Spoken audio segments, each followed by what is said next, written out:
Memua kwaba eba Skeleton Man TV. So Skeleton Man TV ana wushi. Say when your first time bomodian subscribe. Me a notification so. Keke all no send your video bia ye di betumu no abusia one song sabekan wenye bia sure. Me da si bebre. Abusia for Dormaahene oye vindicated and I say ya pane hontoma. Me say Dormaahene oye vindicated and I say ya pane hontoma abusia for Moamin said Dormaahene waka history papa. I say anytime be our beka history no so no enye ono ani chrome history eye Dormaahene kro ana woye den waka honum history but ten bia obeka history no na abusuafo Asanteman history ana woye den walker na history ni so walker no obia hu se ehu da honum se wo distort history no na abusua history ba ko a da honum a Dormaahene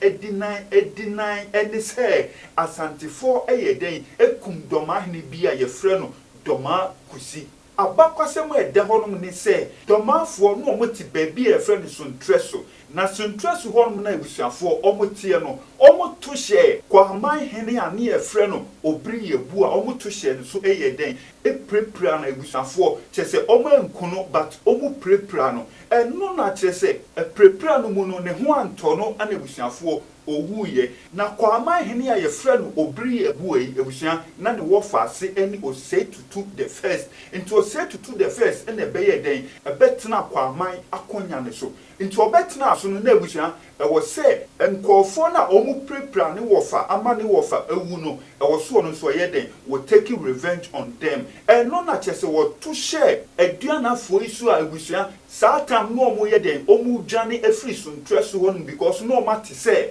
Otumfuo&Asanteman the first or ye den wo ba enso omu dwane ye no abusua otuchi wo mu a omo nso eye omo hene a ye frɛ no Dormaa Kusi no ono nso ye den ono nso te ne te abusua sa abakwasem na eda honum na kyese Dormaahene we edinai se nukura bia nye den nukura bia enim omo ni wo hene bia ye frɛ no Dormaa Kusi enso abusua Dormaafo wo nwum bia sa din Dormaa Kusi no ewo nwum num omo to a omubo din Dormaa Kusi no abusuafo ne nyina echi no Dormaahene we deny say omuni ohene bia ye frɛ no Dormaa Kusi lawyer Anokye Frimpong we din komo lawyer we din komo na ne nkpomodie na we die no abusuafo saa nsɛm yi mienu die he ana ɔde stamp esi so sɛ ɛyɛ no kura tro do we die mumien video num so abeka fa ho ye cha yi bi ba friend Dormaa Kusi and I want it na wa musa bi o ka say Dormaa Kusi ye ku no me onye no kura da say Dormaa hini bi aba so be friend Kusi enye no kura pesa ga na ko nyina Dormaa Kusi ya ba ko kura o na dia na ko mu tie na me no ko na ne ya na ma da ko man tie nya o ja ene se ena na nje di kan Africa chechre pa na di akana no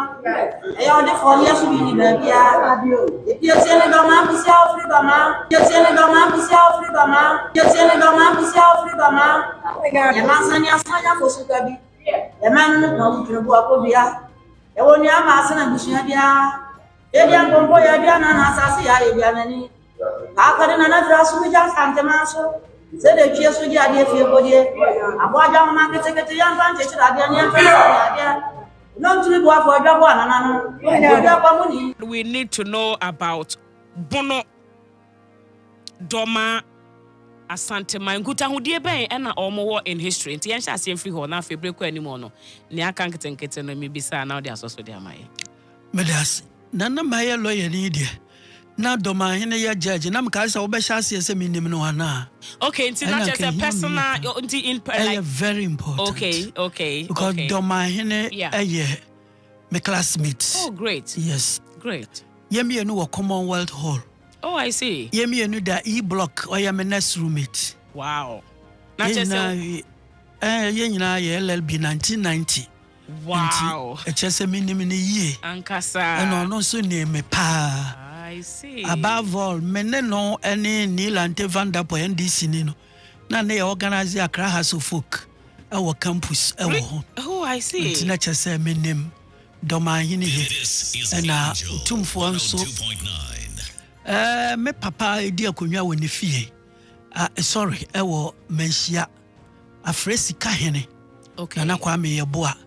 me papa wo faase I see enti me kɔna nim akɔna nim pɛn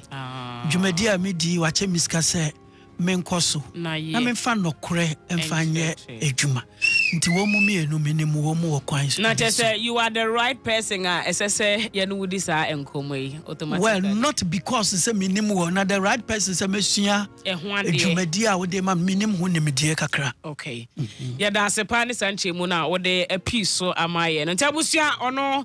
na ene wo de entity ananchekere ebren lawyer Anokye Frimpong historian na lawyer ne na sese wa maye nyina yate asempo se Dormaahene mpo de wone ne the cool school 1990 closely nti woni nim person na wasan akyere nkutahodie so Asanteman mu so wone ohene ewo ene nti afemi pese me hu no se kwan ben so na Asantefo related to Dormaa ewo kwan bi so omo related pa sani anka wo first question ne ya no se Dormaa no sisi a wo hwemu a Dormaahene kasa ane dende na naji mambedu otosumienu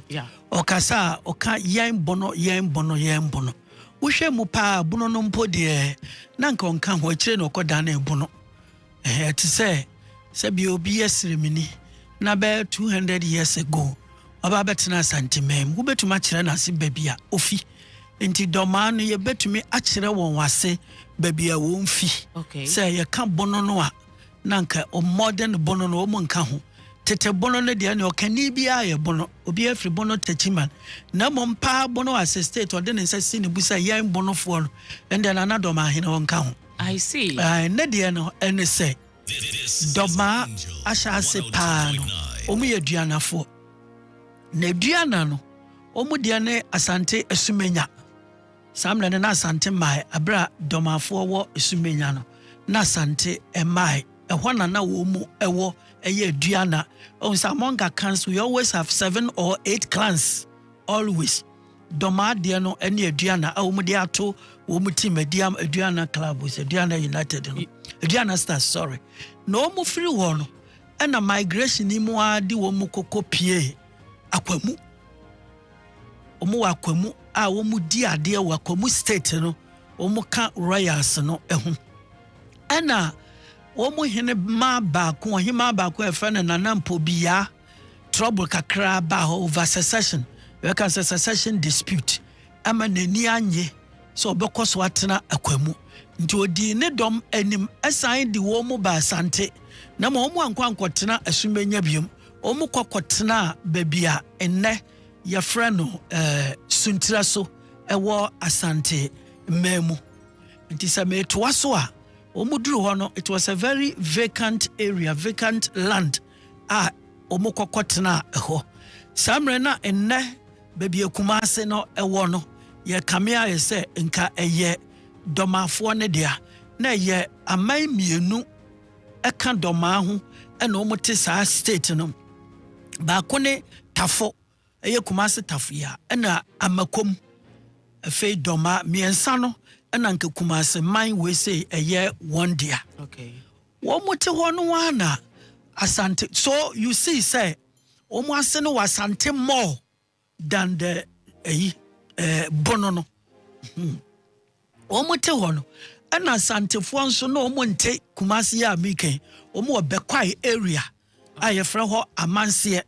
na omo ba besre eyifo no Dormaafo so omo pe baby atena omo pe baby atena ena ma omo etuye Asantefo no eba your friend is saying end it this way okay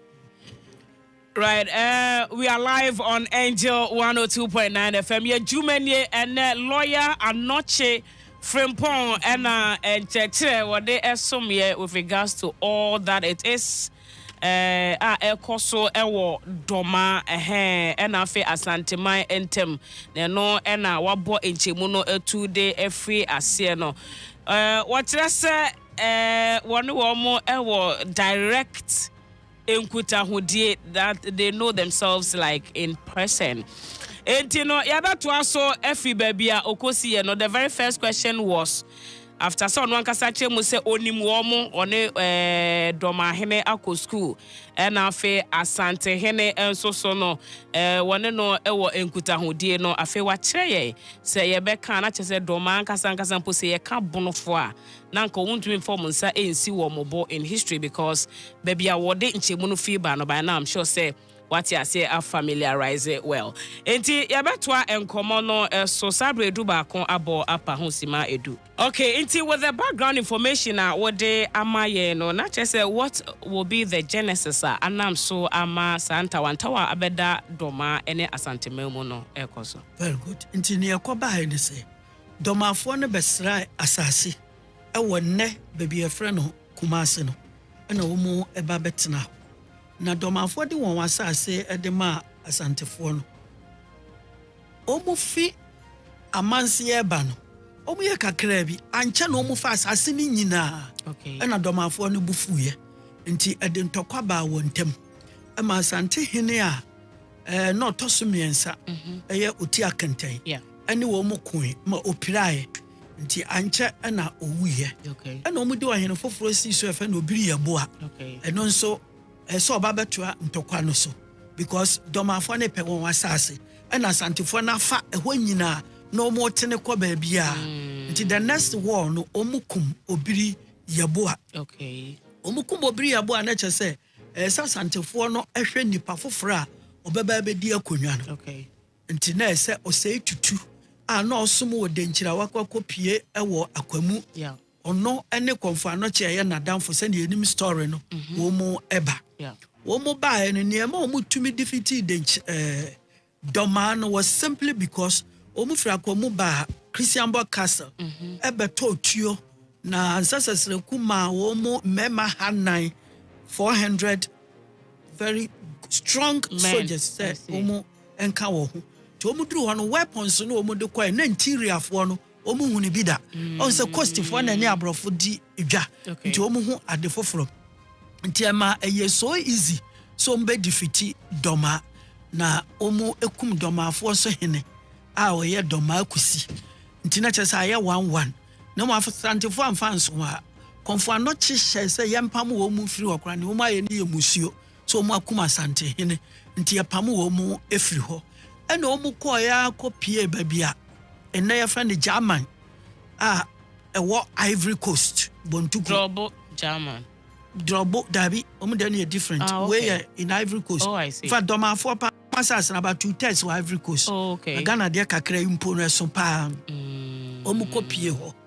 omu pie ho no na chese Dormaa din na besesa ye omu din no ye German ese omu agyamu asase ho na mo agyamu man ho na mo abetena ha nti anytime bia obeti German wo history mo na relate to Dormaa so major omu man wo abetena they are the same people part of Ivory Coast na part of Ghana say now Asantefo no de won be share won wase but consistently the bia no omu ni Asantefo no kontokwa Asantefo de Dormaafo no be share won wase oh sure say ye defeatiwa over be share nipa no wase na mo omu through Ivory Coast ho no omu build a very big kingdom ho along the Tyne and the Comoé rivers omu build a very big kingdom omu hu ade omu kofa bontuku ene nafana ene korogo ene julafo ni nyina so enti na wadwene ye won se ye ye ne Asanteman eye ni bi what did they do Asantefo golden stool akonfo Anokye de ama won nti omu so build a golden stool ni bi na konfo Anokye so kachire Asantefo se esi ye hu golden stool ba ko pe wo wiase nti o man bi Asantefo bete se omu aye golden stool no omu nkwaje no omu mbubu no ana omu fanya ade foforo nti na Asantehene ate se Dormaa ana German aye golden stool ohene no aye golden stool no efa ne nana abukofi na Asantefo ene ne kwakon ntokwa ena omu ji golden stool ya anye ne kwa omu twaniti ede ba Kumase nti na chese yakum Dormaa ahemfo ne mienu o Dormaa Kusi anyway na Asantefo nso ekum ye fa ne so biri yeboa na Dormaafo de ne de instead so mbe ente sa Asante de no a uti ne da baabi ne de akoka odwira bosom ne ho na da bi egu nsa ɛwɔ so wo no mo de yɛ akonwa okay ti akonwa no ba bi ɔhene ne nan ne sisi te sɛ ba bi ame nan sisi ɛhɔ na skull no wɔ nti sɛ Dormaahene tena sisi a na kyɛ sɛ watena asante tiri so ɔno na adwen no ɛno no nti definitely na bɛyɛ asantefoɔ ne ya definitely bɛyɛ wɔn ya nti all along no omu no wɔkuntɔkwa bebree sɛ nka omu ɛbɛnya bibia nka tire no nso ɛbɛsan aba omu anya the second thing I did problem bi mba omu ntamu ne sɛ yes di wɔ hene story ya making ɛyɛ book of time no ɛno na yɛ opokuware ɛna na ɛte akonwa so opokuware akyi koraa no anyefo ne bi ɛbae ɛbɛbɛduru ɔsɛ bonsu ne time ɛyɛ from 1800 to 1824 time odidi akonwa ɛno no na ɔhene bi asa sɔre ɛwɔ Dormaa anaasɛ German a na ne ho ɔdene yɛ paa na na dinkra kakari na kwadwo adinkra kakari na ɔyɛ golden stool ni bi ɔyɛ wie na santefo no to ne nkra sɛ sɛnea waa wunim no ɛnyɛ sɛ adeɛ wɔ yɛ mienu nti yɛ nkora no yɛgye a yɛbibu no indeed techimanfo sese no wɔ golden stool na santefo fa the moment say no kra omu fa wie a yɛn kipu ɛsɛ ombubu ko there must not be two golden stools on earth omfa no chi no ka kyerɛ Asanteman no say tutu no nti omu to ne nkra sɛ omu obegye golden stool no na ɛsɛ nana kwadwa di nkra ɔmpɛ ne ho asɛm no ɔde golden stool ne ma asantefo no ɔde ma omu wie na ma ne hyɛ sɛ yɛsere no sɛ na wonnim sɛ wontumi ma ho ban na okɔkɔyɛ yɛkeka na na ehu nsɛm saa ma na na di abufuo tete wɔn so de na gold abu ɛsɛ ɔsankɔyɛ golden stool even far bigger than the two earlier ones. I see. Now this time no why na adwen sa Asanteman ba no ombeko nti omo Santehene eya osebonsu ne time ni o send messengers this time de na ni abrepa okunkumo na kyerɛ why crowd so obeko ntokwa nti omo de kokasie bi de tetare so the battle of the Tane River na omo ɛko ya asantefo di wɔn so nkonim yɛse ne nti Asante tumi di wɔn so nkonim because of superior weapons na Asante coastal tribes no etredi pa ne abrofo no nti na omo weapon rido ewe eyeje ewo soro nti omo di wɔn so nkonim omo di wɔn so nkonim na omo kwaji golden stool ne bai no ɔhene ne hu sɛ wadi nkugu eba be kunu no dika de aduro kana no ansa ne eba be twanity